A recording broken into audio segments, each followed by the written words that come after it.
আলু, পেঁয়াজ কুচি, শীতল লঙ্কা কুচি আর রসুন কুচি আছে। এখন আমি কড়াই বসিয়ে দিয়েছি এখানে।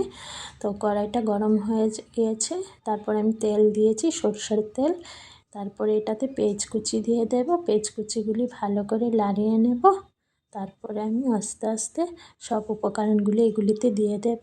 পেঁয়াজগুলি অল্প কালচে কালচে হয়ে আসলে তারপর এটাতে আমি সব উপকরণ দিয়ে দেব, যেমন কাঁচা লঙ্কা, রসুন কুচি, পেঁয়াজ সবগুলি দিয়ে দিয়েছি। তারপর ভালো করে নাড়িয়ে নেব।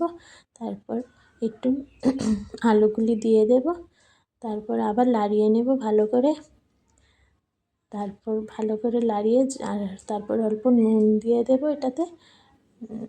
নুন দিয়ে তারপরে ভালো করে নাড়িয়ে তারপরে ভালো শীতলগুলি দিয়ে দিয়েছি, শুটকিগুলি। তারপরে ঢেকে দেব এখন 5-10 মিনিটের জন্য ঢেকে দেব। তারপর ঢাকনা খুলে দেব। তারপর ভালো করে নাড়িয়ে এটাতে হালকা করে গুঁড়ো লঙ্কা, যেটা আমি ঘরে বানিয়েছিলাম, লঙ্কাটা দিয়েছি অল্প। তারপর অল্প হলুদের গুঁড়ো দেব।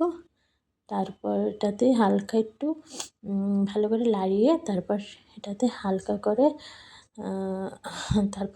হালকা করে জল দিয়ে দেব অল্প।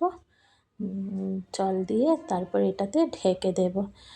সত্যি বলছি বন্ধুরা, শীতের দিনে এটা খেলে, মানে শীতের দিন বলো গরমের দিন বলো, ভাতের সাথে ভালোই লাগে।